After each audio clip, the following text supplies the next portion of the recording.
የተወች ሴት ዳግም ትለምንሃለች። ግን እነዚህ 5 ነገሮችን ባለማቋረጥ አድርግ። ለዚህ ቻናል አዲስ የሆናችሁ ሰዓቱ አሁን ነውና ሰብስክራይብ አድርጉ። ቪዲዮንም ላይክ በማድረግ ጀምሩ። አንደኛ፣ የትላንቱ ፍቅር ሳይሆን የዛሬው ለውጥ ያስቆጫታል። ሴት ካንተ መለየቷ እንዲቆጫት የሚያደርገው አንተ ትላንት ከሷ ጋር የነበረ ጥሩ ትዝታ አይደለም፣ ከተለየች በኋላ የምታሳየው ለውጥ ነው። በግንኙነት ውስጥ እያሉ የነበሩ መልካም ትዝታዎች፣ በፍቅር የተሞሉ ጊዜያትና የቃል ኪዳን ቃላት ዋጋ የሚኖራቸው ሁለቱ ሰዎች በአንድ የህይወት ጎዳና ላይ ሲጓዙ ብቻ ነው። ግንኙነቱ ሲቋረጥ ግን ያቺ ሴት ያንን ሰው ለመለያየት ስትወስን አእምሯ የሚያተኩረው በድክመቶቹ፣ ባስቆጧት ነገሮች ወይም ግንኙነቱ ወደፊት ሊቀጥል አይችልም ብላ ባመነችባቸው ምክንያቶች ላይ ነው። በዚህ ሰዓት የትላንትናው ጥሩ ትዝታ ለሷ ትልቅ ትርጉም አይኖረውም። ምክንያቱም ውሳኔዋን ያጸደቀችው በወቅቱ በነበሩት ችግሮችና በሰጠችው ግምት ላይ በመሆኑ ነው። ስለዚህ ያለፉትን መልካም ትዝታዎችን ብቻ በማስታወስ ይጸጸታል ብሎ መጠበቅ እጅግ አስደንጋጭና ከንቱ የሆነ ምኞት ነው። አንድ ወንድ ሴት ከተለየችው በኋላ የሚያሳየው እውነተኛና የሚታይ ለውጥ በሴቷ አእምሮ ውስጥ ትልቅ መደናገጥን ይፈጥራል። ሴቷ ከሱ ስትለይ እኔን ካጣ በኋላ ይወድቃል፣ ይዳከማል ወይም እንደ ቀድሞ ሆኖ ይቀራል የሚል ምኞት አላት። ያ ሰው ግን ከወደቀበት ተነስቶ ስህተቶቹን አስተካክሎ በስራው፣ በአካል ብቃቱ፣ በአእምሮ ብስለቱና በህይወት ስኬቱ ላይ አድጎ ስታይ ያቺ ሴት የነበራትን የመጀመሪያ ግምት ይፈታተነዋል። ከዚህ ቀደም እሱ የኔ ነበር፣ የኔን መሄድ ተከትሎ ይጎዳል የሚል የቁጥጥር ወይም የበላይነት ስሜት ሊኖራት ይችላል። ነገር ግን ያ ሰው ወደ ተሻለው ደረጃ ሲለወጥ ያ ስሜቷ ይቀየርና ሰውየው ከሷ ቁጥጥር ውጭ እንደሆነ ይገባታል። የዛሬው ለውጥ በእጅጉ ያስቆጫታል። ውድቀትን እየጠበቀች አንተ ግን ስትለወጥና ከፍ ስትል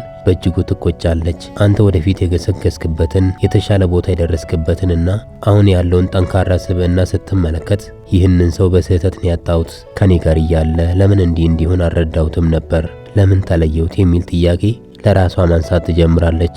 በተለይ አሁን ያለችበት ህይወት ጥሩ ካልሆነ ያንተ ለውጥ በእጅጉ ይመራታል። ያ ወንድ ከሷ ጋር በነበረበት ጊዜ ከነበረበት ደረጃ በጣም የላቀና የተሻለ ደረጃ ለመድረሱን ስታይ ያጣችው እድል ትልቅ ቁጭት ይፈጥርባታል። ሰውየው መለየቱን እንደ ትልቅ የውድቀት ማሳያ ወስዶ በሐዘንና በጭንቀት ህይወቱን ሊያበላሽ ይችላል። በዚህ ጊዜ ሴቷ የተሳሳተችው ቢመስልም የሱ መዳከም ግን ያላትን ሐሳብ ትክክለኛነት የሚያረጋግጥላት ይሆናል። በተቃራኒው ግን መለየቱን እንደ ትልቅ የህይወት መነቃቃት ወስዶ ራሱን በሁለት አቅጣጫ በስነ ልቦና፣ በኢኮኖሚ፣ በስብዕናና በአኗኗር ዘይቤ ሲያሻሽል ያኔ መለያየቱ ትክክለኛ ተዋናይ ማን እንደነበረና ኪሳራው የማን እንደሆነ በግልጽ ይታያታል።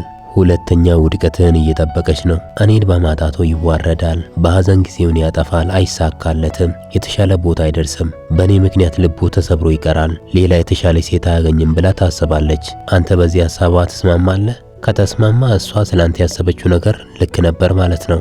ካልተስማማ ግን ራስን አሻሽለ መገኘት መቻል አለብህ። በሁሉም አቅጣጫ ራስን አሻሽለ ስትገኝ ያሰበችው ስላልተሳካ በቁጭት እንደገና ወደ አንተ ለመመለስ የማትፈነቅለው ድንጋይ አይኖርም። አንድ ሰው ከሌላኛው ሰው ከተለያየ በኋላ በቁጭት ወይም በኩራት ተነሳስቶ እኔን በማጣቱ ይጸጸታል፣ ይዋረዳል ወይም ከኔ የተሻለ አያገኝም ብሎ ማሰብ በሰው ልጅ ተፈጥሮ ውስጥ አልፎ አልፎ የሚታይ የተለመደ የስነ ልቦና መከላከያ ወይም የራስን ዋጋ ከፍ አድርጎ የመመልከት መንገድ ነው። ሰዎች የሚወዷቸውን ወይም ትልቅ ግምት የሚሰጧቸውን ሰዎች ሲያጡ የሚሰማቸውን የብቸኝነትና የሐዘን ስሜት ለመቋቋም እንዲህ አይነት ማጽናኛዎችን አእምሯቸው ይፈጥራል። ይሁን እንጂ ሌላኛውን ሰው ውድቀት ወይም አለመሳካት ጊዜያዊ ስሜትና እርካታን እንዲሁም ሐሰተኛ ስሜትን ቢሰጥም ዘላቂ ውስጥ ሰላምን ግን አያመጣም። በሐሳቡ ውስጥ ራስን አሻሽለ መገኘት አለብህ። ያሰበችው ሳይሳካ ቀርቶ በቁጭት ለመመለስ ትሞክራለች። ሰውየው ራሱን የሚያሻሽለው ሌሎችን ለማሳየት፣ እነሱን ለማስቆጨት ወይም ተሳስታል ለማለት ብቻ ከሆነ ይህ ጉዞ ከውስጣዊ ደስታ ይልቅ በቁጣና በበቀል ስሜት የተሞላ ሊሆን ይችላል። እውነተኛ የህይወት እድገት የሚመጣው አንድ ግለሰብ ራሱን የሚያሻሽለው ለራሱ ሲል ለወደፊት ህይወቱ ስኬትና ለአእምሮ ጤንነት ሲያስብ ነው። በሁለቱ ሰዎች መካከል የሚኖረው ቆይታ ወይም መለያየት የሚያስከትለው ውጤት ሁል ጊዜ በአንድ ወገን እቅድና ምኞት ብቻ የሚወሰን አይደለም። አንድ ሰው ሌላኛውን ሰው በማጣቱ ብቻ ህይወቱ ሙሉ በሙሉ ይበላሻል ወይም ከዚህ በላይ ስኬታማ መሆን አይችልም ብሎ ማሰብ የሰዎችን የመለወጥና የማገገም አቅምን ማሳነስ ይሆናል። አንዳንዱ ሰው ውድቀትን አሸንፎ አዲስ የህይወት ምዕራፍ የመጀመር አቅም አለው። በአንዳንድ አጋጣሚ ሰዎች ከጊዜ በኋላ የሰሯቸውን ስህተቶች ተረድተው ሊጸጸቱ ወይም ሊመለሱ ይችላሉ። ነገር ግን ይህ መመለስ የሚመጣው ሌላው ሰው ስለተዋረደ ሳይሆን ሁለቱም ሰዎች በሰጡት ጊዜ ውስጥ የደረሱበት የብስለት ደረጃና የሁኔታዎች መለወጥ ውጤት ሊሆን ይችላል። ሶስተኛ፣ ራስን ደብቀ ስኬትን አሳያት። ሴት ስትለይህ ሁሉ ነገርህን ጠልታ ነው። ፊትህ እንኳን ያስጠላታል። መንገድ ላይ ባታገኝህ ደስ ይላታል። አንድ ከተማ ላይ እንኳን አብራ ባትኖር ደስታዋ ነው። ታዲያ ይህ ላንተ ትልቅ እድል ነው። አንተም እሷ የጠላችውን ፊትን ዳግም አታሳያት፣ እንዳታገኛት። እንኳን እሷን ቀርቶ የቅርብ ጓደኞቿን እንኳን እንዳታገኝ። ሙሉ በሙሉ እስከምትለወጥ ድረስ ከእይታዋ ተሰወር። የወንድ ልጅ ውበትና ግርማ ሞገስ ለውጥ ነው። ልክ ከተለወጥክ በኋላ ለውጥህን ይዘህ ብቅ በል። የለሷ ትልቅ ድንጋጤና ቁጭት ነው። ለውጥህን ስታይ ለተናገረቻቸው ቃላቶች፣ ላሳየች ንቀት ሁሉ ታፍራለች። በዚያ ጊዜ እግር ስር ትወድቃለች። ይህም ባታደርግ እንኳን እየቆጫት ትኖራለች። ቁጭት የሞት ታናሽ ወንድም ነው፣ ቀላል እንዳይመስለ።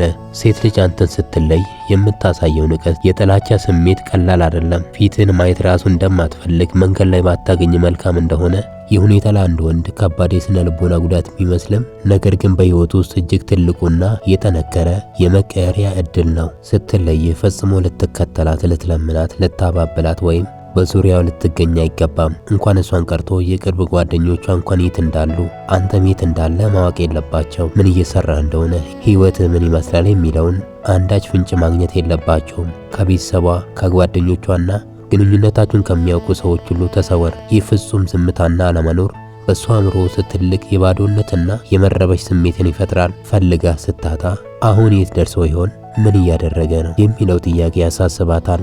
የወንድ ልጅ እውነተኛ ውበትና ግርማ ሞገስ ለውጥ ነው ያልኩህን አስታውስ። የወንድ ልጅ ውበት በንግግር ወይም ባለፈው ጊዜ በነበረው ትዝታ ሳይሆን በሚታይ ለውጥ ይለካልና። እሷ ከዚህ ቀደም የነበረህን ድክመትና ውድቀት አይታ ስትተው፣ አንተ ግን ያንን ውድቀት እንደ ታላቅ ነዳጅ በመጠቀም ራስን መገንባት አለብህ። ሌት ተቀን ሰርተ አካልን አጠንክረ አእምሯዊ ብስለትን አዳብረ በኢኮኖሚና በሕይወት ስኬት ከፍ ብለ መምጣት አለብህ። የወንድ ልጅ ግርማና አሸናፊነት የሚለካው ከወደቀበት ተነስቶ በሚፈጥረው ግዙፍ ለውጥ ነው። አራተኛ፣ በሷ ምክንያት ሌላ ሴት እንዳጠላ። ምክንያቱም በጣም ምርጥ ሴቶች አሉና። አንድ ሴት ሁሉ ነገርህን ጠልታ ከሕይወትህ ስትወጣ በውስጥ የሚፈጠረው የስሜት ቁስል እጅግ ከባድ ነው። አእምሮ ዳግም ላለመጎዳ ሲል መላውን የሴቶችን ዓለም በአንድ መነጽር ማየት ይጀምራል። ያቺ የጎዳችህ የናቀችህና ዋጋ ያሳጣች ሴት ያሳየችው ባህሪ የመላው ዓለም መለኪያ አድርጎ መውሰድ ሴቶች በሙሉ ከዳተኞች ናቸው፣ ፍቅር ውሸት ነው የሚል ድምዳሜ ላይ እንድትደርስ ያደርግሃል። ይህ አስተሳሰብ ግን እጅግ አደገኛና ከባድ ነው።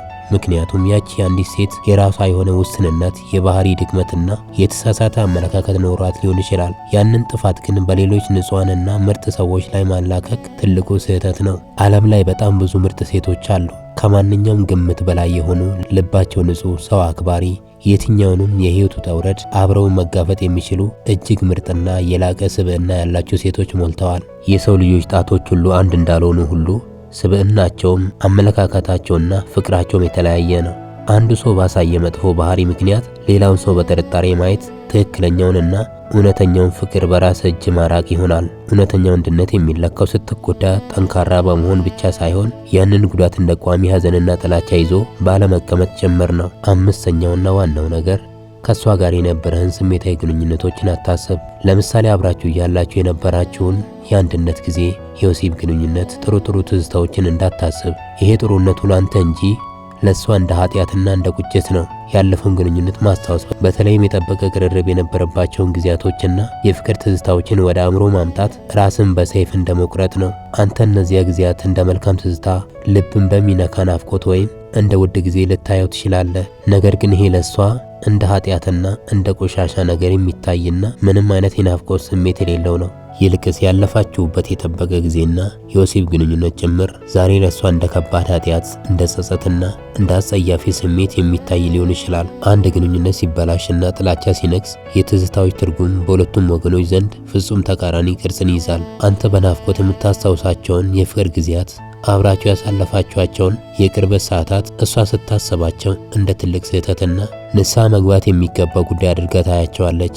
እስካሁን ስለተከታተላችሁኝ አመሰግናለሁ። በድጋሚ ለዚህ ቻናል አዲስ የሆናችሁ ሰዓቱ አሁን ነውና ሰብስክራይብ አድርጉ፣ ቪዲዮንም ላይክ አድርጉ።